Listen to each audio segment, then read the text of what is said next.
partir de agora a aula está sendo gravada, viu?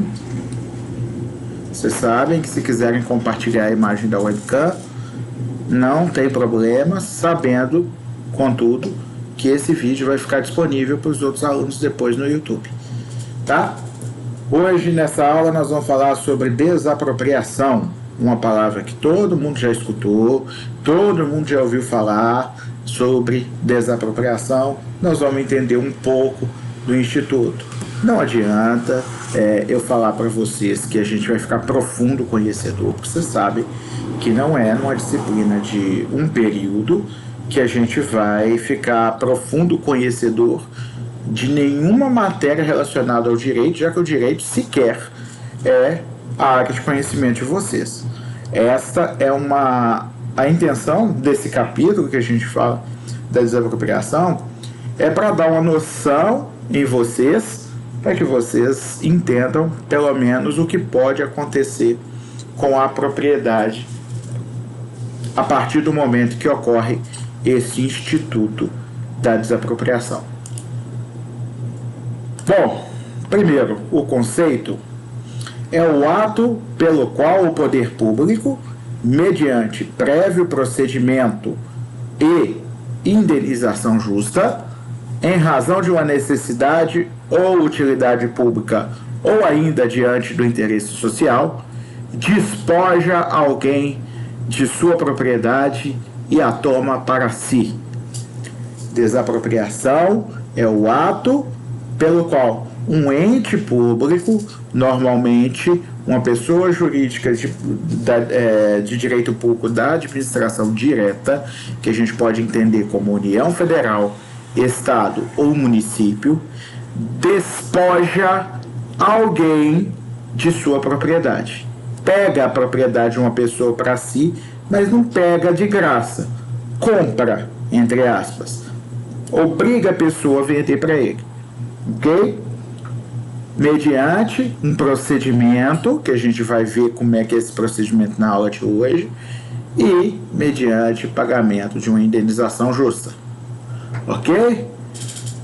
O Celso Antônio Badeira de Mello dá um conceito um pouco mais elaborado, dizer o seguinte: desapropriação é o procedimento através do qual o poder público, fundado em necessidade pública, utilidade pública ou interesse social, compulsoriamente, que é a mesma coisa que obrigatoriamente, despoja alguém de um bem certo, normalmente adquirindo-o para si, em caráter originário, mediante indenização prévia, justa e pagável em dinheiro, salvo no caso de certos imóveis urbanos ou rurais, em que, por estarem em desacordo com a função social legalmente caracterizada para eles, a indenização far-se-á em títulos da dívida pública, resgatáveis em parcelas anuais e sucessivas, preservando o seu valor real. Nossa, professor, nem respira. Vamos explicar com calma? Vamos. Tá? Então, primeira parte deste conceito, quando fala os motivos da desapropriação, eles serão necessidade pública, utilidade pública ou interesse social. Daqui a pouco eu explico direitinho o que significa cada um. Compulsoriamente ou obrigatoriamente, tira alguém da sua propriedade, ou seja, toma a propriedade de alguém, tá? Geralmente para si, mas pode ser para doar para outras pessoas também. Você lembra, por exemplo, das desapropriações para fins de reforma agrária, em que a desapropriação era para assentar famílias, doar aquela terra para outras famílias, ok? A indenização é prévia e em dinheiro, exceto nos casos dos imóveis que não cumprem função social da propriedade. Nesses casos, a indenização será parcelada em títulos da dívida pública que serão resgatáveis em parcelas anuais, no mínimo 10, tá? Essas parcelas anuais, 10 parcelas anuais, elas terão correção monetária, ou seja, preservarão o valor monetário da indenização, ou seja, não vai ser prejuízo monetário para a pessoa, só que ela vai ter que receber em 10 parcelas em vez de receber à vista e previamente, ok? Bom, dito isso, vamos em frente. O objeto da desapropriação. O que pode ser desapropriado? Qualquer coisa passível de direito de propriedade pode ser desapropriado, e não somente imóveis, ok? Então pode ser bem móvel ou imóvel, pode ser bem público ou privado, pode ser bem corpóreo ou incorpóreo, por exemplo, direitos autorais, patentes e etc. Tá? Incluindo aqui até os direitos em geral. O que não pode ser desapropriado? Os direitos personalíssimos, por exemplo, o direito ao nome, o direito à honra, o direito à vida, os órgãos humanos, nada disso é desapropriado. Tá? Pode-se desapropriar semoventes, ou seja, animais? Não é comum acontecer. Nunca vi. Tá? É tão inusual, é tão raro essa hipótese, que você tem que imaginar, por exemplo, uma pessoa que tem apego como se fosse filho por um animal.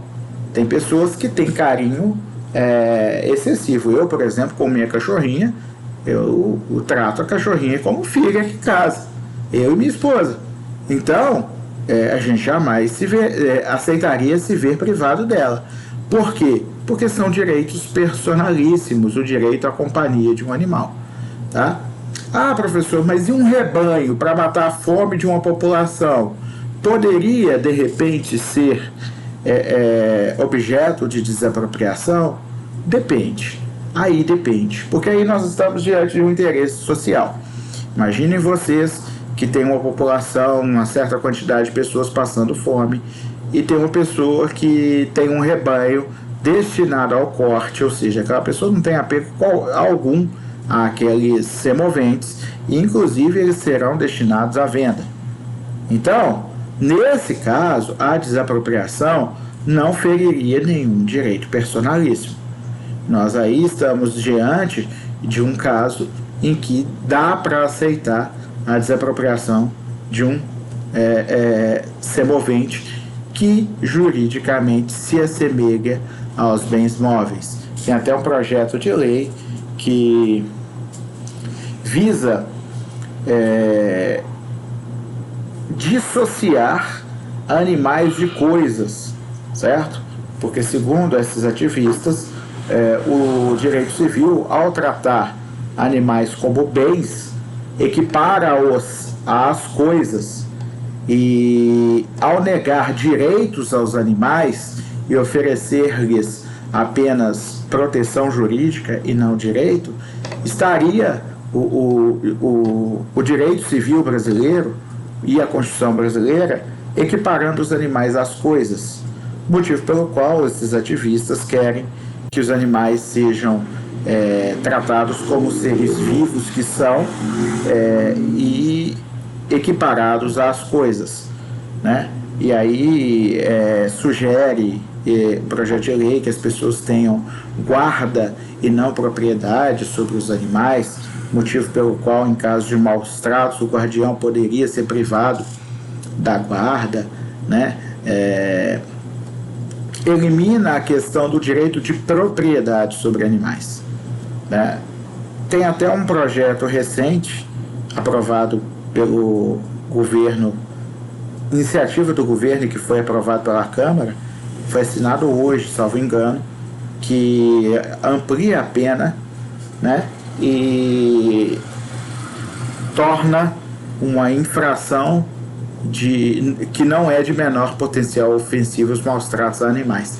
Eu confesso que eu ainda não li a alteração legislativa, vou ler porque me interessa, inclusive, né? e depois comento com vocês o que mudou. Porém, a princípio, semoventes seriam passíveis de desapropriação. Isso poderia mudar caso esse projeto fosse aprovado e os animais deixassem de ser considerados coisas apropriáveis. Tá? Por outro lado, não são passíveis de desapropriação o dinheiro ou moeda corrente nacional. Imagine vocês, eu tenho 10 mil reais guardados na minha casa. Aí o governo vem e desapropria esse dinheiro e vai me pagar a indenização. Qual que é o valor da indenização que vale 10 mil reais?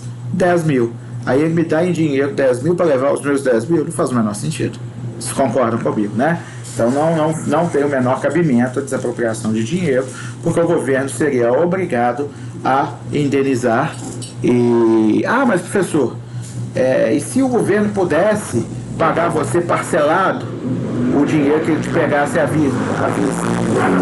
Isso já tem previsão legal e isso é possível em caso de guerra ou calamidade pública, que é o que a gente chama de empréstimos compulsórios, tá? Que o governo exige empréstimo do contribuinte e paga da forma que a lei prevê. Não é o caso de desapropriação, tá? É o caso de empréstimo compulsório. Tá ok? O que se exclui dessa proibição de desapropriar dinheiro? Dinheiro estrangeiro, dólar e moedas raras. Mas, professor, qual que poderia ser o interesse do governo em desapropriar dólar? Controle da política cambiária.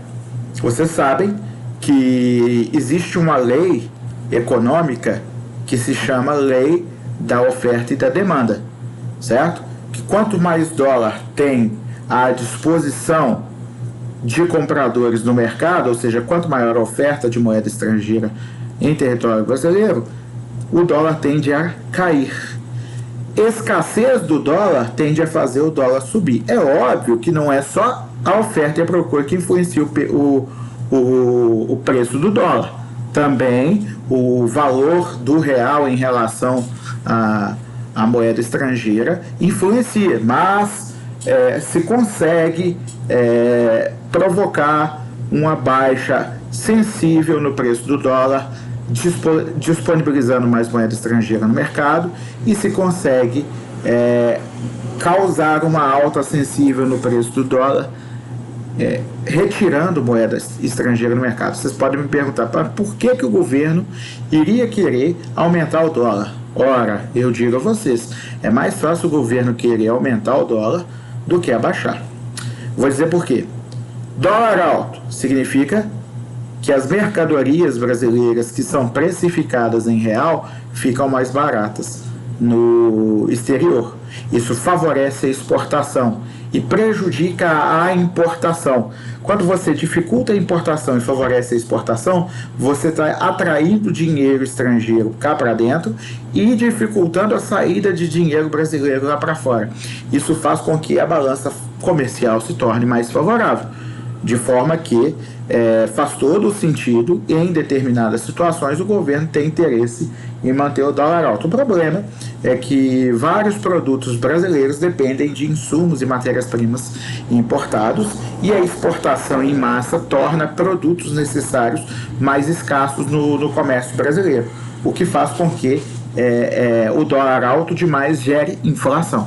Então, é preciso a equipe econômica do governo manter esse equilíbrio entre o dólar alto o suficiente para deixar a balança comercial favorável e baixo o suficiente para não gerar uma inflação muito alta. Ok? Moedas raras, a hipótese de desapropriação de uma moeda rara pode ser para completar uma coleção de um museu público, por exemplo, e entre outras coisas, tá bom?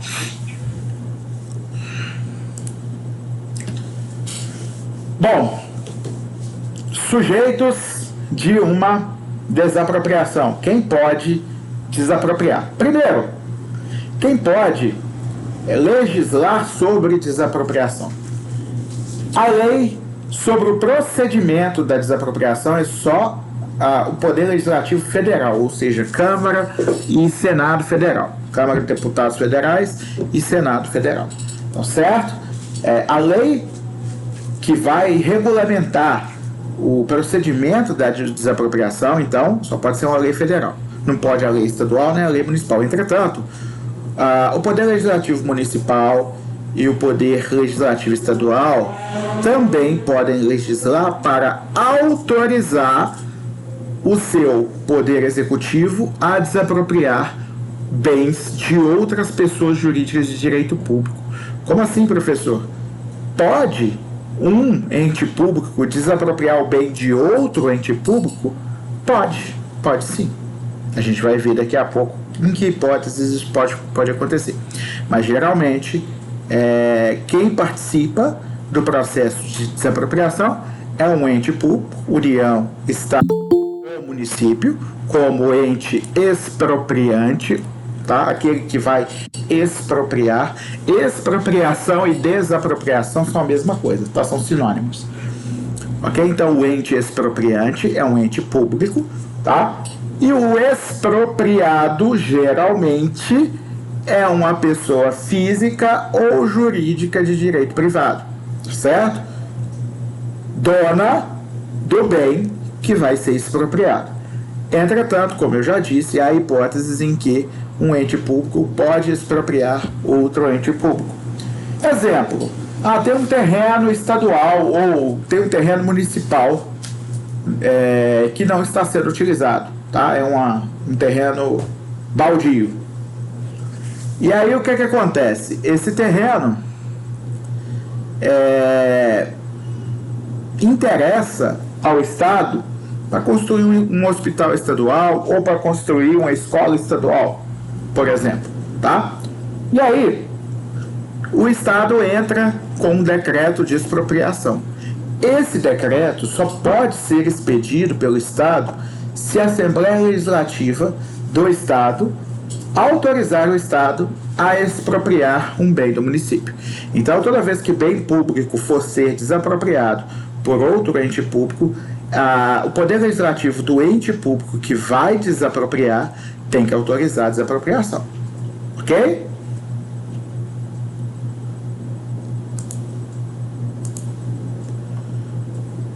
Então, polo ativo ou expropriante, ente federativo, poder público. Então você vai chamar de União, Estado ou município.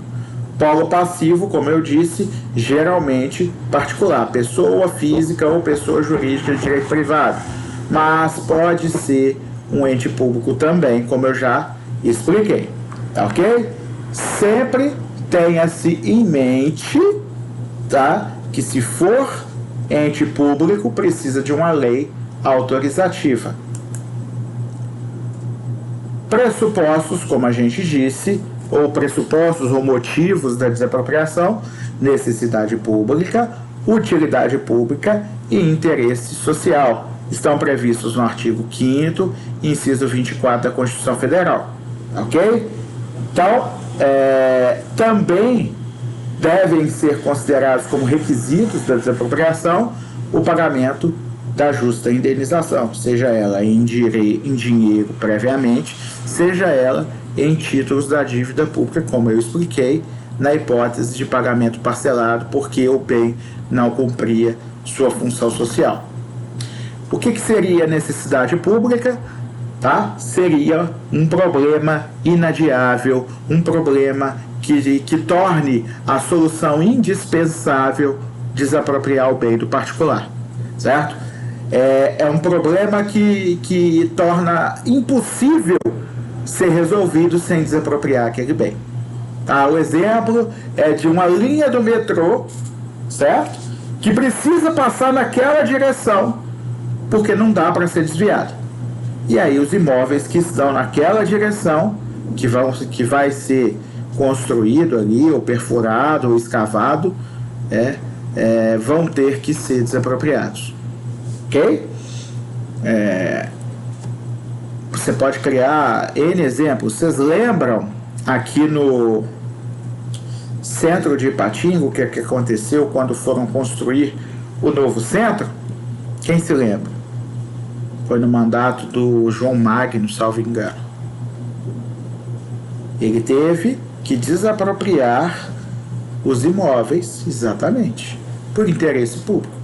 Porque havia uma obra pública que era necessária, porque aquele local estava sujeito a uma criminalidade crescente, era um local que tornava o centro da cidade um lugar perigoso, por causa dos problemas sociais que as pessoas que ali moravam enfrentavam.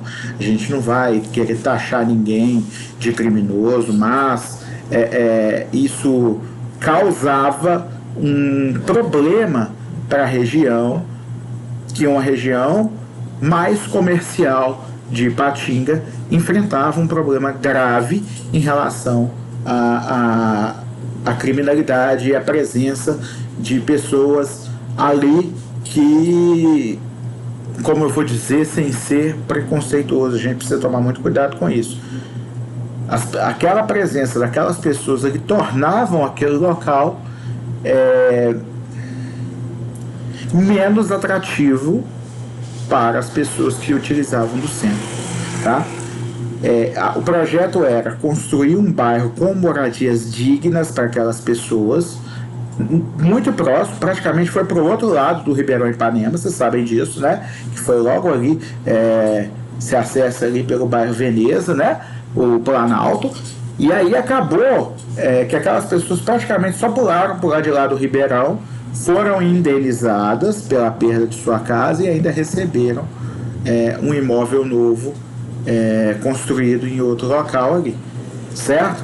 Então a indenização foi parte da indenização a construção de uma casa novinha para dar para eles. Isso, embora eu não tenha conhecimento absoluto do processo de desapropriação que envolveu essas pessoas, acabou dando vantagem para todo mundo, porque as moradias que foram construídas, de certa forma, foram iguais ou melhores que as que eles tinham, e, além disso, eles foram indenizados, devidamente indenizados, e também gerou um benefício para a cidade, que foi a construção do que a gente chama de novo centro.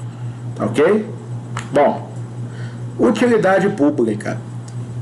Essa utilidade pública, ela significa que não é urgente, não é necessário, porém, seria bom que aquele local servisse ao interesse público, tá? Em vez de continuar nas mãos do particular. E aí você pode listar diversas possibilidades, como por exemplo a construção de uma praça para lazer da população. É urgente, certo?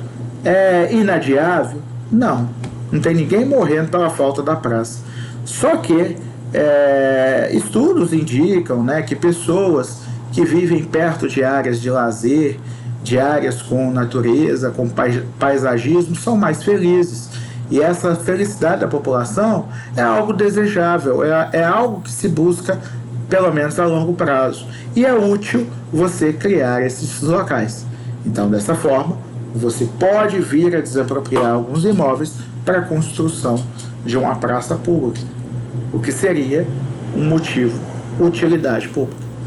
Interesse social seria o terceiro motivo de uma desapropriação, que seria a desapropriação para atender às necessidades de pessoas de menor poder aquisitivo, de pessoas que estão nas classes mais baixas, que necessitam da ajuda urgente, imediata do poder público, tá? E nesse caso você pode listar trabalhadores sem terra, trabalhadores sem teto, pessoas em situação de extrema pobreza, né?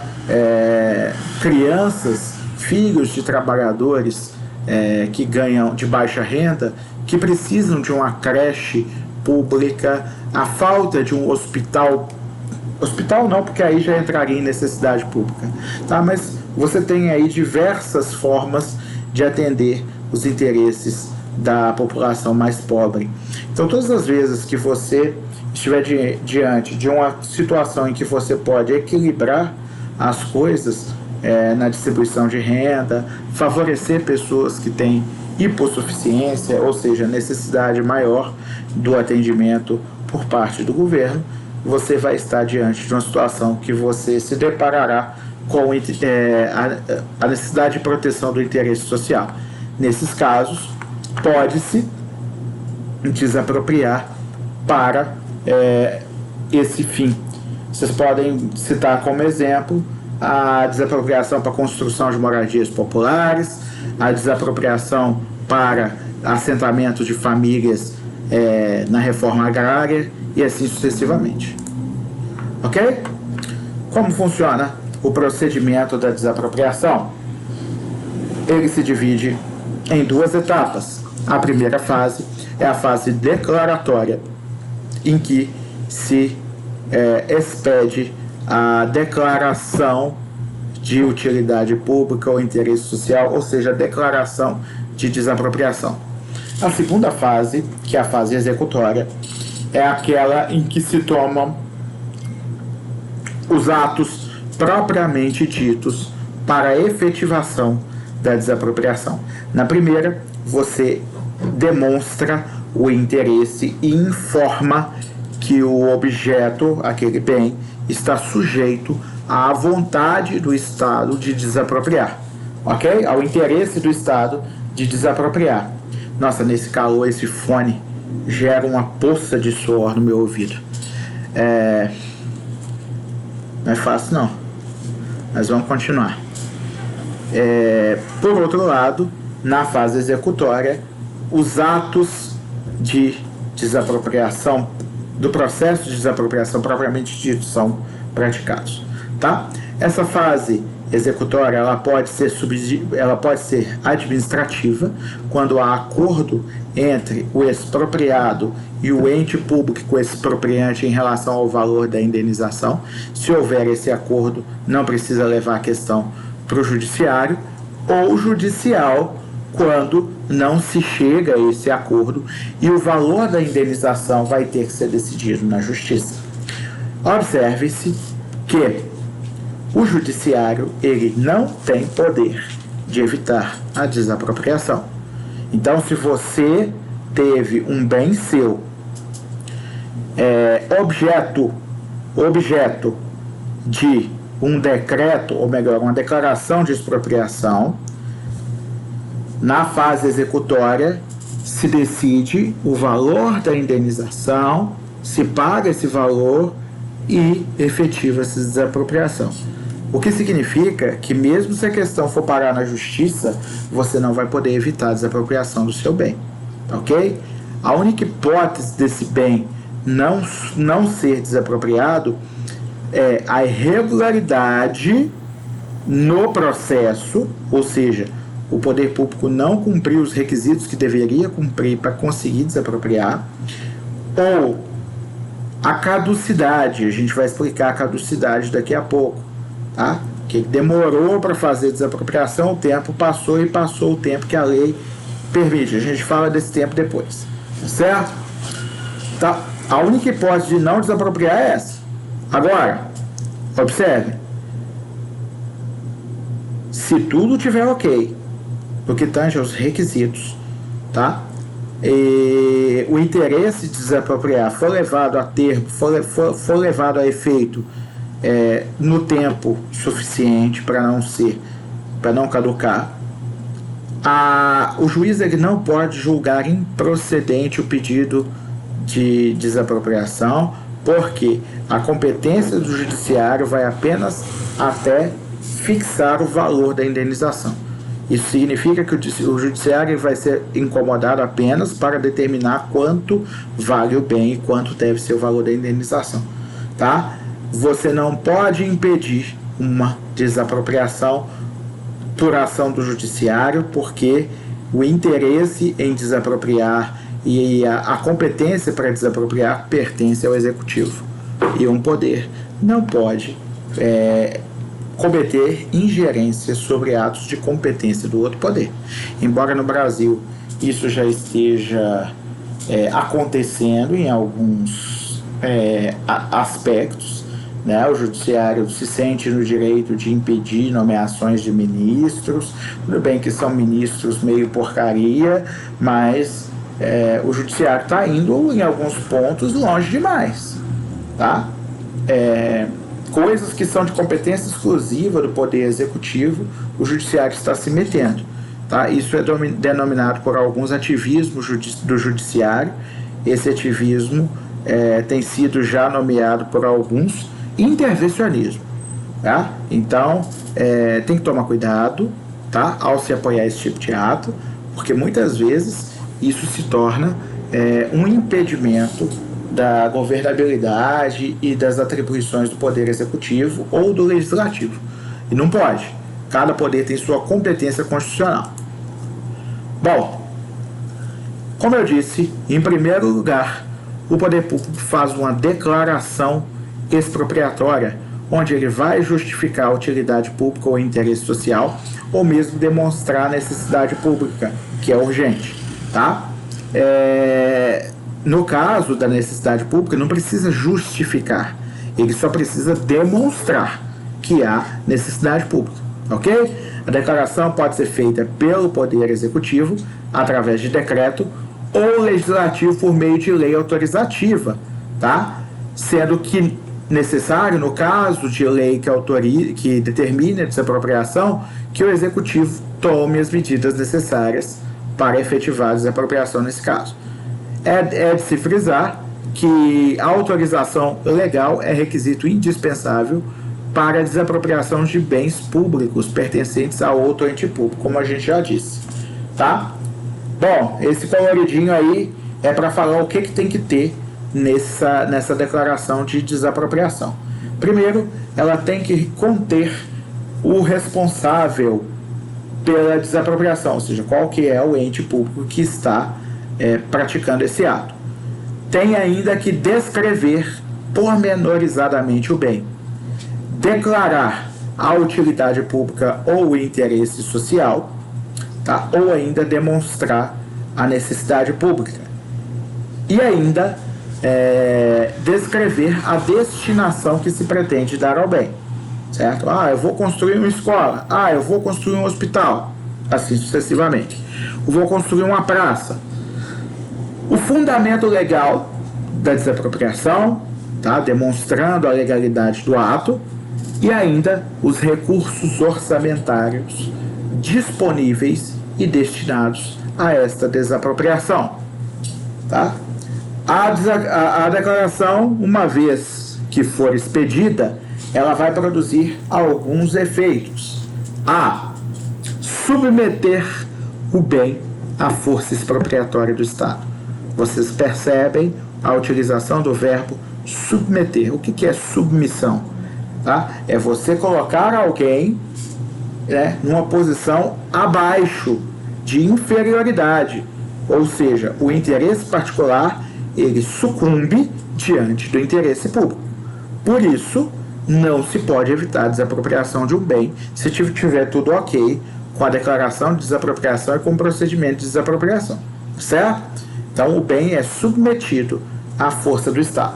Fixar o estado do bem, suas condições, melhoramentos, benfeitorias, etc. Ou seja, avaliar o bem, tá?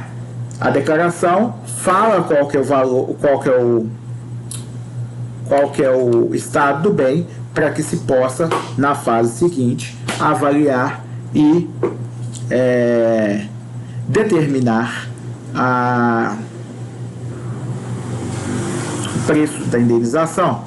O que é importante é que você, no momento da declaração, dê um estado geral do bem para que, se ocorrerem mudanças posteriores, tá? Essas mudanças elas possam ser consideradas ou não a respeito da avaliação. Porque uma vez declarada a desapropriação, a pessoa que faz modificações no bem que não sejam necessárias à sua conservação, ela pode perder o direito à indenização por elas, tá certo? Vamos lá. Conferir ao poder público o direito de penetrar no bem, ir ao bem, entrar para verificar a sua situação, para verificar, avaliar o bem de uma forma geral, realizar medições, conferências, vistorias, etc. Tá? O que você tem que entender é que dá o direito de entrar no bem ao poder público. Só que esta entrada não pode ser sem moderação e nem pode ser com excesso de poder. O que significa isso?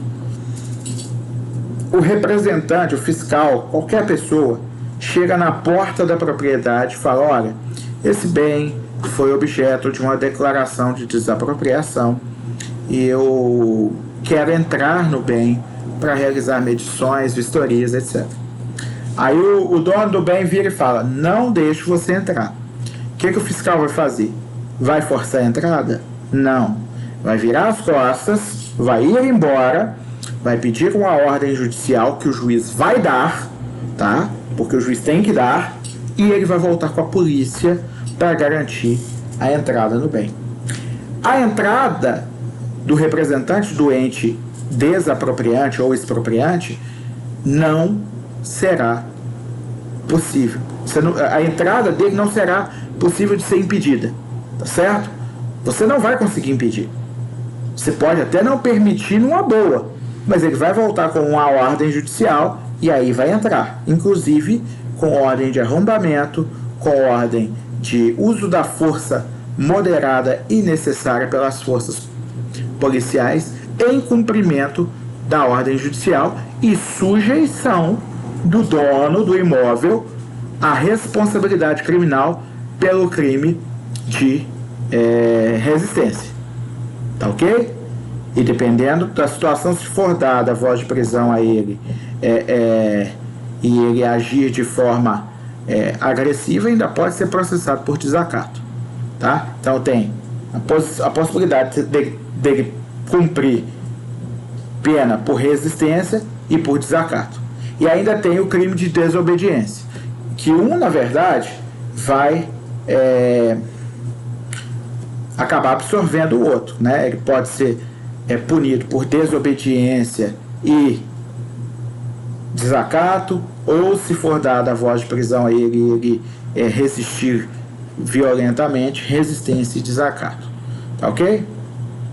Bom, por fim, letra D, dar início ao prazo de caducidade da declaração. Vamos falar agora sobre esse prazo de caducidade. Caducidade ocorre após 5 anos no caso de desapropriação por necessidade ou utilidade pública, ou 2 anos no caso de interesse social.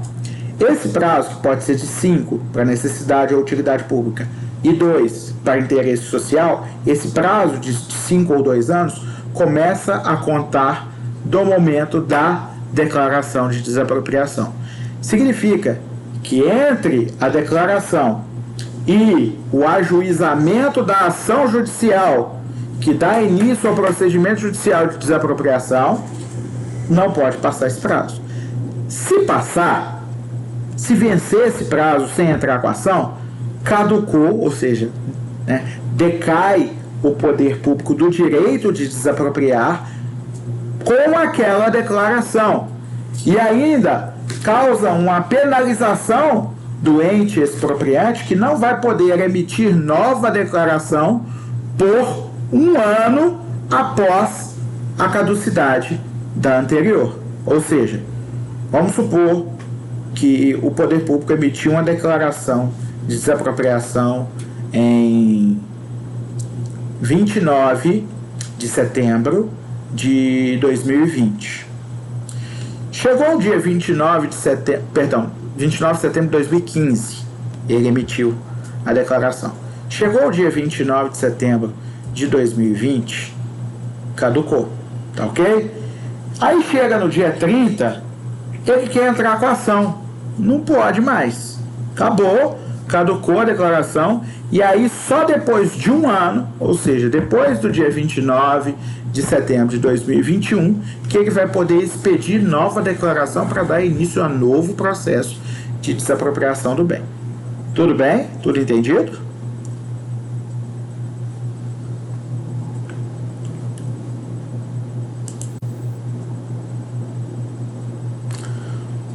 Outra questão importante é que a declaração de desapropriação não possui o condão de transferir a posse do bem para o poder público. Para pedir uma posse provisória, tá? Do poder público,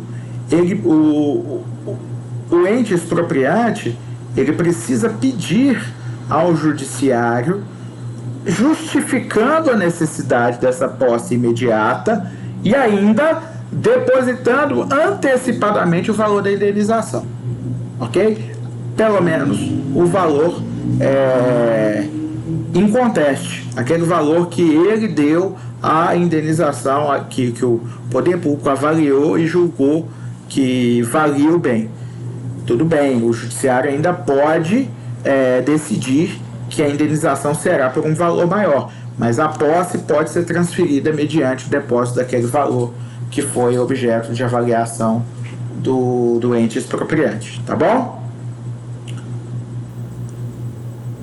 Como eu disse, ainda que a declaração de expropriação autorize o poder público a entrar no bem, ele ainda precisa do consentimento do proprietário e, se não o tiver, ordem judicial, certo? Somente com a ordem judicial é que ele vai poder entrar usando do poder do Estado. Após a expedição da declaração, vai ter início a fase executória. Essa fase executória pode ser administrativa ou judicial, como eu disse. Será administrativa quando houver acordo em relação ao valor da indenização, será judicial quando não houver acordo. E aí, não havendo acordo, o poder público, através do ente expropriante, precisa ajuizar uma ação contra o expropriado, que é o dono do bem, requerendo a desapropriação e oferecendo um determinado valor como indenização. O expropriado, por sua vez, irá contestar, reclamando justamente do valor da indenização, requerendo valor maior. E o juiz, através de perícias, vistorias, avaliações judiciais e extrajudiciais, vai conferir um valor ao bem, vai dar uma sentença que diz o valor da indenização, e esse valor vai ser o valor a que se vai submeter a desapropriação. Sendo maior do que o valor oferecido pela administração pública, o expropriado ainda poderá fazer jus ao recebimento de honorários de sucumbência para o seu advogado, e o poder público será responsável pelas custas judiciais, que provavelmente vai ser isentado por ser ente público.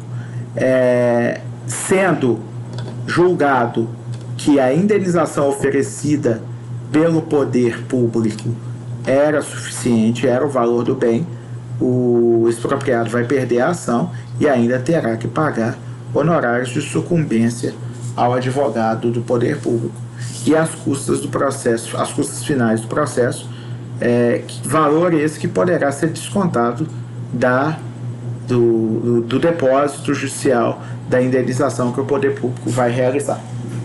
Tudo bem? Dúvidas?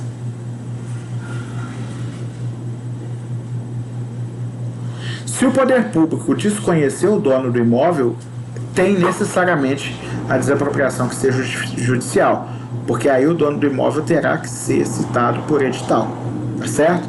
Então, se, por exemplo, houver inconsistência no registro de imóveis a respeito do dono do imóvel, aí a ação tem que ser judicial, e uma vez que ajuizada, vai citar o dono do imóvel por edital, ok?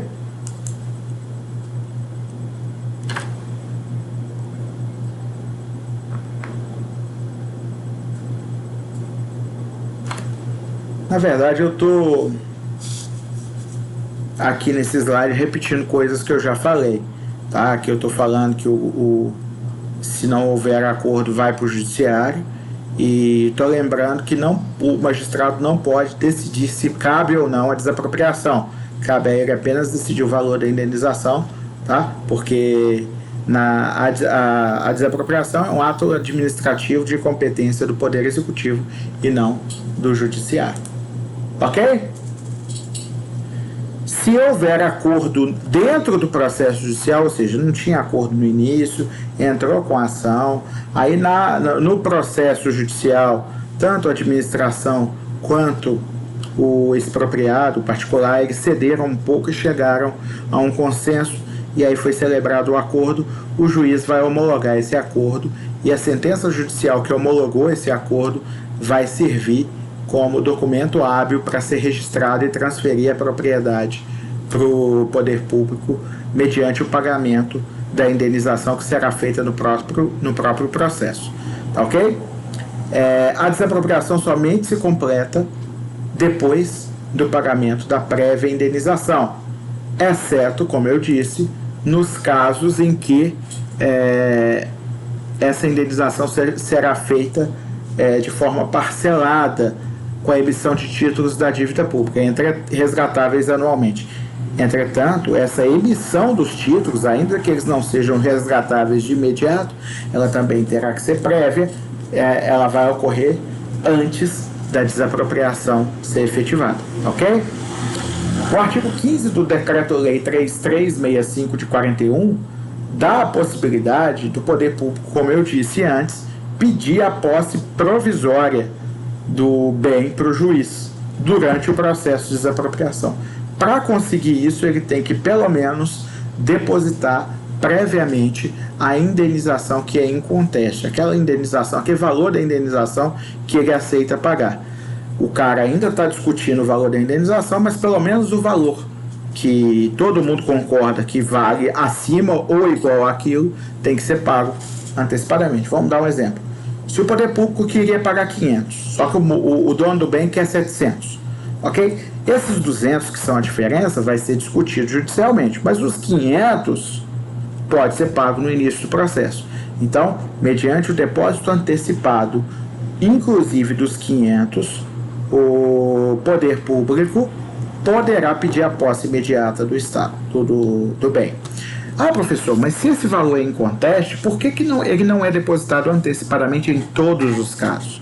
Porque senão nunca haveria acordo. Imagine você que eu recebesse de qualquer forma o que ele quer pagar antecipado no processo, tá? Aceitando ou não. Então, eu jamais aceitaria fazer uma desapropriação administrativa. Ia sempre para as vias judiciais. Por quê? Porque eu já ia receber aquele mesmo valor antecipado e talvez recebesse algo mais no fim. O que significa que eu seria premiado pelo litígio, mesmo se eu estivesse errado. Tá? Então, somente nos casos em que o poder público quiser a posse imediata do bem é que haverá o pagamento antecipado no início do processo. Tá? Se o poder público aguentar esperar até o final do processo, a indenização ainda vai ser paga antecipadamente à transferência da propriedade, mas não vai ser paga no início do processo, vai ser paga no fim do processo, no momento em que for ser transferida a propriedade para o poder público. Todo mundo está me entendendo, está escutando, não está travando nem nada, vocês estão tão caladinhos que das duas uma. Ou eu acho que vocês estão entendendo tudo e está muito fácil, ou eu acho que vocês não estão entendendo nada e estão com vergonha de perguntar.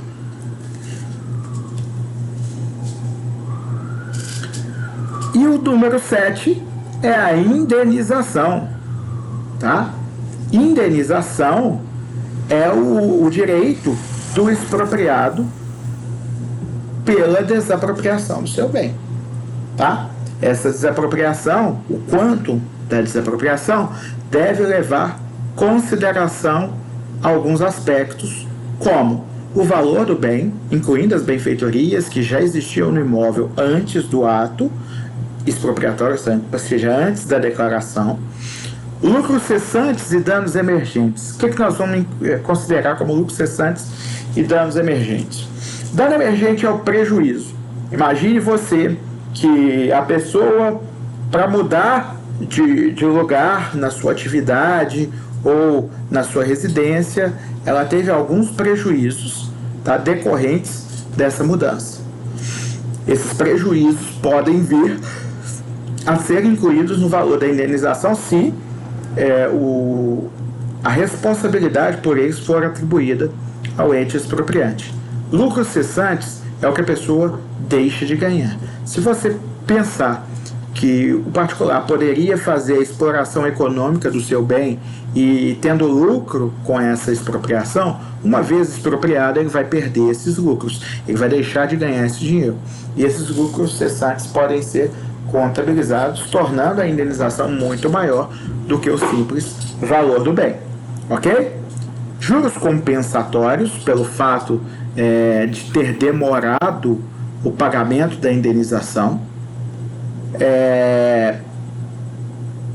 Juros compensatórios para compensar a pessoa pela perda do bem. Juros moratórios é que é pela demora no pagamento da indenização, tá? São duas espécies de juros. Honorários advocatícios, imagine você que uma pessoa está sendo desapropriada do seu bem e foi oferecida uma indenização que ele julga baixa demais. Aí entram na justiça. E entrando na justiça, o expropriado consegue provar que seu bem valia realmente mais. Ou seja, ele tinha razão de não aceitar aquela indenização inicialmente oferecida. E se ele tinha razão, quem deu causa a essa demanda, tá, foi o poder público na sua intransigência, querendo pagar um valor menor. Aí, tanto os honorários de sucumbência, que são devidos pela parte vencida ao advogado da parte vencedora, como os honorários contratuais, que são devidos pelo cliente ao seu advogado, podem ser incluídos no valor da indenização, certo? Custas e despesas processuais, afinal de contas, se o poder público deu causa a uma ação que poderia ser desnecessária se ele tivesse oferecido... Desculpa, gente, cansaço. Se ele tivesse oferecido uma indenização justa desde o início, né? Correção monetária para manter o valor do dinheiro entre a data da declaração de expropriação e o efetivo pagamento da indenização, né? Despesas relativas a desmonte e transporte de mecanismos instalados e em funcionamento, né? E outras despesas comprovadas. Tudo isso pode ser incluído na indenização pela desapropriação. Pessoal, essa aula acabou devido à falta de perguntas, à falta de questionamento de vocês, sendo mais rápido do que o esperado, tá? O que eu vou fazer? Eu vou primeiro interromper a gravação aqui, né? Foram 53 minutos de duração da gravação. Poderia ter durado até 1h20, mas, como eu disse, foi mais rápido do que o esperado. Tanto que eu dei a mesma aula no período da manhã e ela durou 1h15, mais ou menos. Então eu vou interromper a gravação agora e vou deixar